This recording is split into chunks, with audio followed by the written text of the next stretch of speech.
moi j'ai dit, qu'est-ce que j'ai fait? Il est clair que j'étais encore au Sénat, donc ça remonte avant 2017.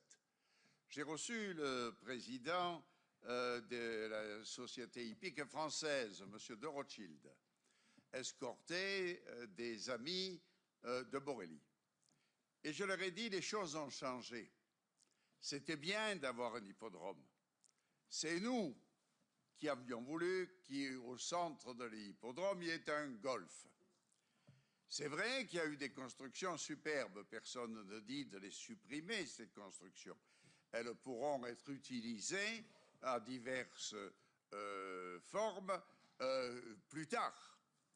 Le problème est que tout change dans la vie. J'ai toujours été, et M. Assante aussi d'ailleurs, quand il était conseiller général du Littoral Sud, toujours assisté à la société hippique, au Grand Prix de Marseille, à tout ça. Force est de constater qu'aujourd'hui, l'évolution de nos compatriotes a beaucoup changé. C'est vrai que M. Assante a beaucoup contribué à faire de Pastré un superbe parc public. Je vous rappelle qu'à l'intérieur de Pastré, sur la droite, il y avait le lycée de la mer, un véritable stalag, et que j'avais proposé, lorsque je suis devenu président de la région, à M. Vigouroux, de détruire ce lycée, de le reconstruire neuf. M. Vigouroux avait eu une bonne idée, il m'a dit « Ne le faites pas, je vais vous donner, traverse Parangon, un autre terrain. Et sur cet autre terrain, vous pourrez construire le lycée de la mer qui existe et auquel on avait donné le nom de Germaine Pointe-sous-Chapuis. Ce lycée est magnifique pour ceux des élus qui veulent de temps à autre s'y rendre. » Du coup, on a transformé tout le parc Pastré. Aujourd'hui, le parc Pastré est occupé par les Marseillais, par les enfants des écoles. Il y a des activités. Et lorsqu'il m'arrive de ne pas aller jusqu'au château, mais simplement à la Villa Pastré, d'y aller en voiture, je vois le regard courroucé des gens qui voudraient qu'il n'y ait pas de voiture. D'ailleurs, c'est ce qui nous a amenés, avec justement la volonté de M. Malraux, de transporter tout ce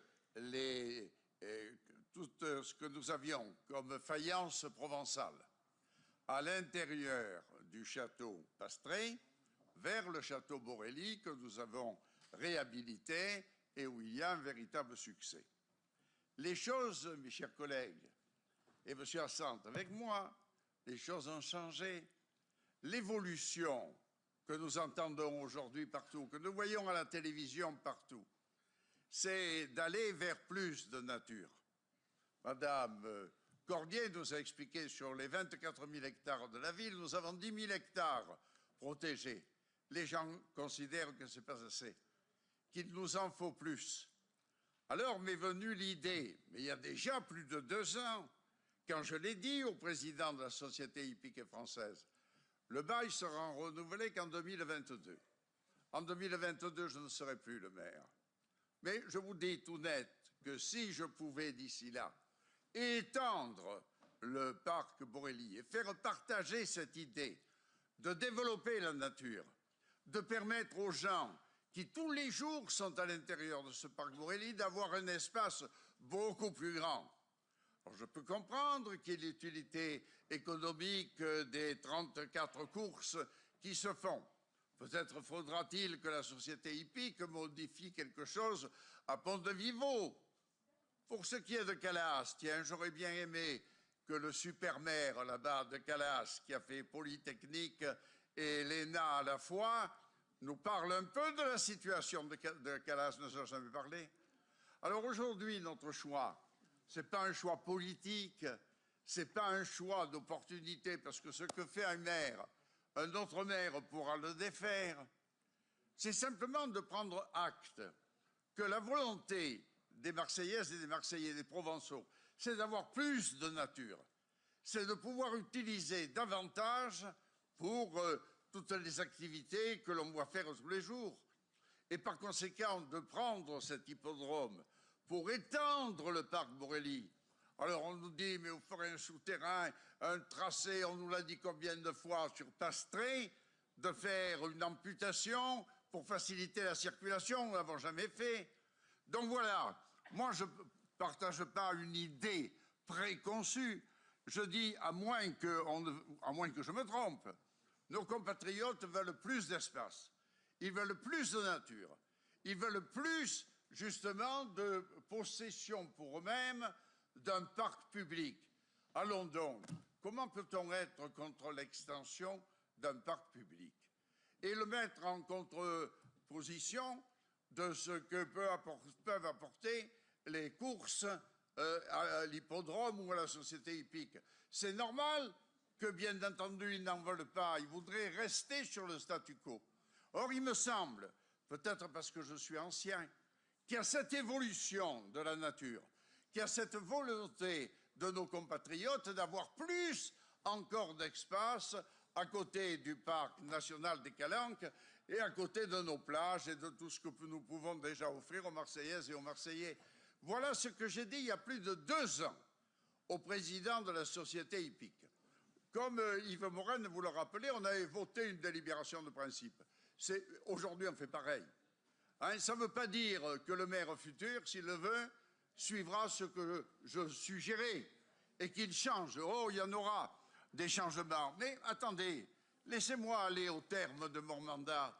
Ne me demandez pas, pour des raisons qu'on peut comprendre en période électorale, de dire retirez le rapport. Non, je souhaite au contraire, comme on l'avait fait au mois de juin, à l'unanimité ou presque, que l'on puisse dire, ben oui, on aimerait qu'il y ait un parc. Et puis celui qui arrivera après moi et qui sera dans ce fauteuil décidera définitivement. Mais n'amputons pas, n'allons pas au-delà de ce que nos compatriotes nous demandent. Ils nous demandent de la nature. C'est tous les jours. Les jeunes là qui parlent à la télévision, c'est tous les jours pour que notre ville soit plus propre, que les fonds marins soient bien nettoyés, etc., etc. Alors, c'est ça qui m'a donné l'envie de faire cela. Oh, j'ai pas la force, peut-être de conviction de certains ou de certaines, mais en réalité, voilà.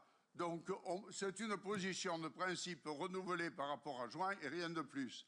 Et les routes, les souterrains, etc., bien sûr que ça ne se fera pas.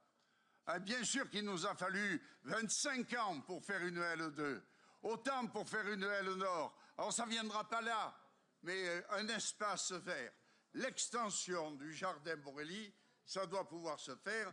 C'est la raison pour laquelle je voudrais et je vous souhaite maintenir ce rapport. Allez, Monsieur Cazolà, n'insistez pas.